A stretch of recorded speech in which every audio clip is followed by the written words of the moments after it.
As the Ukraine and Russia conflict continues, Ukraine has been appealing to countries, to the European Union, to the West, to go ahead and take on Russia. And what that's led to essentially is almost an economic war, because the West, as well as several other countries, the European countries as well, have all threatened to issue sanctions against Russia.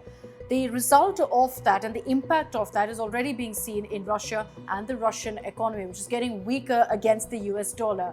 But what if we were to tell you it's not limited to Russia alone, that these sanctions could have an impact on every single country in the world, including for us here in India? And that's what we're going to focus on in this video. Now, many countries, particularly across Europe, import wheat as well as oil from Russia. So these sanctions from the West on Russia will hurt several countries, particularly the likes of Germany and Egypt. In fact, if you really look at the data, Russia is one of the largest oil as well as gas exporters in the world. And the biggest concern right now is that as a direct result of all of these sanctions and this crackdown against Russia, Putin could respond by restricting oil and gas supply to the rest of the world.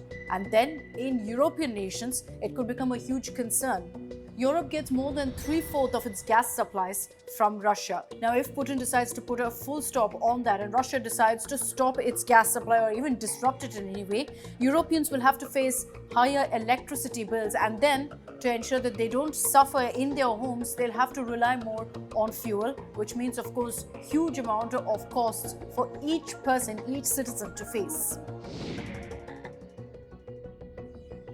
Now, if you look at the data, in 2020, Germany imported 56% of its gas supply from Russia. Countries like Italy, Turkey, France, Britain, Spain, Belgium, and many other European countries similarly rely on Russia for their gas supply needs. So oil and gas is a huge concern. Besides that, also what we'll see is that this crisis, the conflict that's playing out between Ukraine and Russia, will also affect the prices of wheat, of corn, and of oil seeds.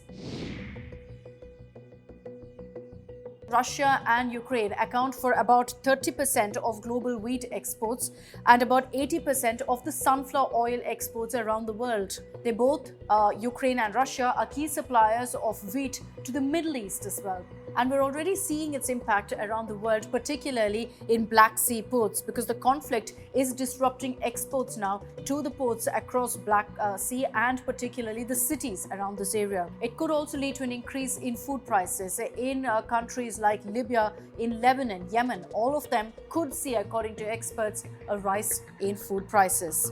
Now, like I said earlier, Russia and Ukraine, both countries are responsible for a lot and big chunk of the wheat exports in the world. So here's a breakdown of the countries that actually export wheat from them. You've got Tunisia, Nigeria, Egypt, Yemen, Turkey, Indonesia, Bangladesh. They all get a major of their exports from Ukraine and from Russia. Now, with the prices of food, as I mentioned, energy because of oil and gas, and also metal going up, chances are that we're going to see inflation rates going up here in India as well, and really in a global crisis of sorts, because many countries will see a similar trend. Russia produces about 6% of the world's aluminium, which is why I was referring to prices of metal as well. Now, because of that, the Western sanctions on Russia could actually impact and hit the global export also of aluminium. What about us in India? Well, largely, if you look at the biggest impact we're going to be feeling, it's that Indian industries import oil from Russia. Now, the Western sanctions, as I mentioned, is going to affect the global supply chain, thereby affect us here in India as well. It will create a disruption in the internal markets.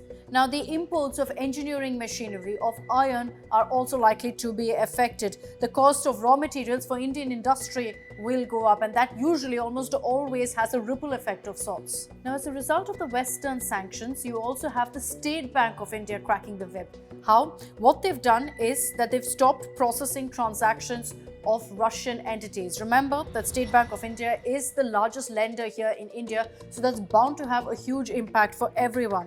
the SBI essentially issued a circular saying that they fear that if there are any transactions with entities or sectors that have been sanctioned by the West, that will mean a direct sanction on the bank as well, which is why they've taken this step essentially as a precautionary measure. Another major point of concern and a big talking point is that the global economy was hit so hard and so badly by the pandemic.